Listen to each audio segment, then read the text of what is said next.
morning. This is Richard Hsu, host of Hsu Untied. This morning, I'm very pleased and honored to have with me as my guest Simon Sinek, who's an inspirational speaker, motivator, has one of the most popular TED Talks, and is the author of the book Start With Why. Simon, welcome to the show. Thanks for having me. So, Simon, I've seen your incredible TED Talk that you did about how great leaders inspire people. I guess I'd like to ask you, how did you kind of come about with that idea, and what was the genesis of a lot of the themes that were in that talk? It started with pain, to be honest. I never set out to do anything that I'm doing now, write books or give talks. I was a small business owner, and I ran out of passion for what I was doing. And people gave me stupid advice like, do what you love. It's like, well, I'm doing the same thing and I don't love it anymore. And it was kind of a dark place.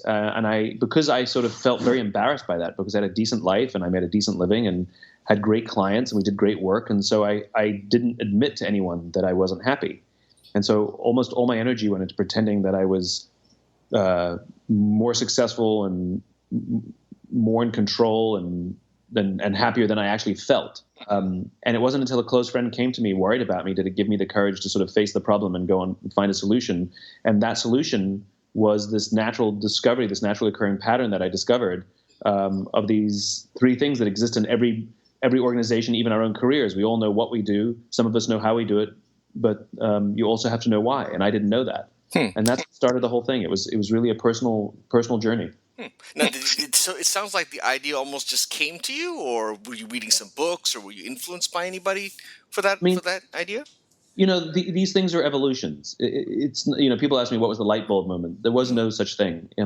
There were things that I was tinkering with to try and explain why some marketing worked and some marketing didn't. And I had it called the golden circle even back then. And then I met somebody at an event who started telling me about the biology of human brain. Her dad happened to be a neuroscientist, and she told me about the limbic brain and the neocortex. And I started just putting the pieces of the puzzle together. And that's when I was able to sort of see that what I had was much, much deeper than simply understanding marketing, was understanding how the brain worked. Now, when you first came up with the idea, did you think, wow, this is a great idea? Or you thought, gee, this is probably going nowhere? Like, what was the initial response how did you go about kind of sharing this idea and getting it out there? Oh, I knew it was a good idea because it worked. It restored my passion. I mean, that was pretty amazing. And I did what anyone would do when you discover something beautiful. I shared it with the people I loved. You go see a good movie or read a good book. You tell your friends to, go see it or buy it, Mm-hmm. And so I told my friends. My friends started making crazy life changes. My friends would invite me to their homes to share it with their friends. I'd literally stand in someone's living room and talk about this thing called the why and help people find their why for $100 on the side. It was always very organic. So do you think the reason it resonates, I guess it resonates because it's really true. I mean, I guess that's why it probably resonates with people. Yeah, I mean, and that's my rule about good businesses even today, which is I like businesses where the founder or founders, set out to solve a very real problem or challenge that they or somebody close to them personally suffered. When you read about a market opportunity in a magazine, or you see another company, make money doing something, and you realize you can do the same thing, those tend to be, in my mind, weaker businesses. Organic businesses where the idea was organic are the most beautiful and elegant, and that's where the passion comes from. Nobody's passionate for something they read about. Nobody's passionate for a market opportunity. Right. We're passionate for the things that actually affected our lives. So since since obviously that talk for Golden Circle, that was a while ago, tell me a little bit about kind of how how you sort of developed your, stuff since then? Like, tell me a little bit about sort of how it's grown from there. Well, all of my work is semi-autobiographical. So I never thought I'd write another book. I wrote Start With Why, and that was it. I thought I was going to be, people called me the why guy. I thought I was going to be the why guy for the rest of my life, And I used to joke that I was a one-trick pony, but it was a good trick, Mm-hmm. And, as my career progressed, I started struggling with other things like trust and cooperation. I was spending a lot of time with folks in the military, and I saw how much they cared and trusted each other. And then I'm spending time in private sector, and people don't even like to give up credit for things, let alone their lives, Mm-hmm. And so I started asking questions, and I was struggling myself, like, who to trust. And so I wanted to understand where those folks that I was spending time with in uniform, where they came from. And I just happened to be at dinner with my publisher. It was just a social dinner. And he's like, what are you working on these days? And I just told him what I was learning about. trying to understand it for myself. I'm sort of innately curious and sort of set out to understand things because I'm like a little kid that way. And I just was over dinner telling him about it, and he's like, "I'll publish that if you want." And I went, "Okay," and that became Leaders Eat Last. Oh, interesting. So how many books do you have now? 3 in the market, and a couple more that I'm working on. Right. So how do you split your time now between, say, speaking, writing, and I assume you also consult with companies and stuff? How do you kind of split that time? Chaotically. I wish it were organized. It's not that simple. It's a chaotic system. Tell me a little bit about maybe some of your background that kind of, I mean, what from your background do you think kind of, was good preparation for kind of the career you have now? You said you weren't thinking about ever being a speaker and a writer, but I assume some of the things you've done in the past sort of, prepared you for that. Well, like I said, I'm like a little kid, I'm insatiably curious about a lot of things, and I actually go try and find out answers. I like answers to things.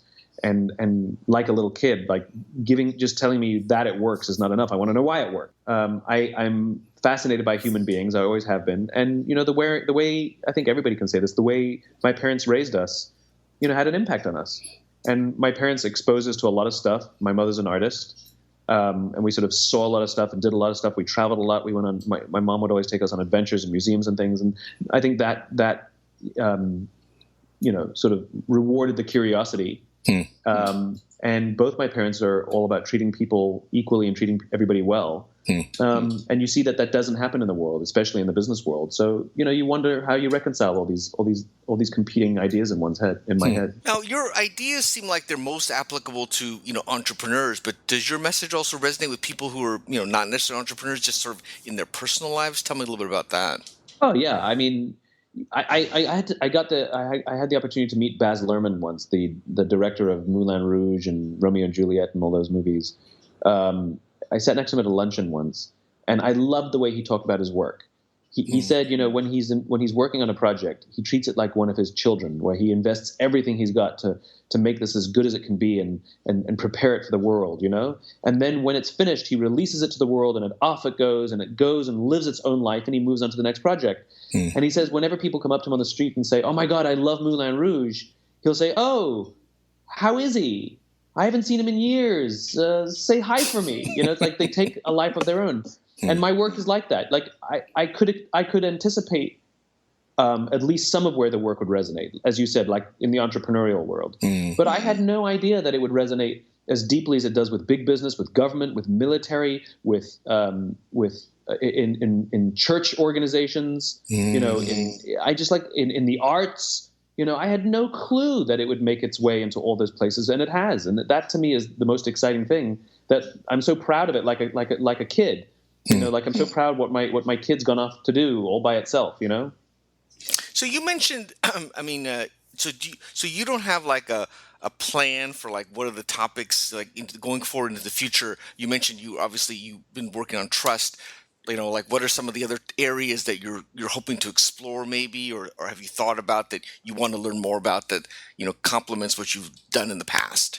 I mean, all my work complements each other, and all the work builds upon the previous work. You could read every book out of order, but there is a journey if you read them in order. Again, they're all written independently, but it's my journey. I'm not an academic, so I don't just sit and be like, I wonder how this works. I'm like, right. Oh, I'm struggling with this. How the hell am I going to overcome that? And so the work that I'm doing now, the book that I'm writing, is like I'm an idealist, but I function in reality. That's a problem, And there are lots of idealists, entrepreneurs and otherwise, who have grand visions that, let's be honest, they're naive. Well, I'm naive.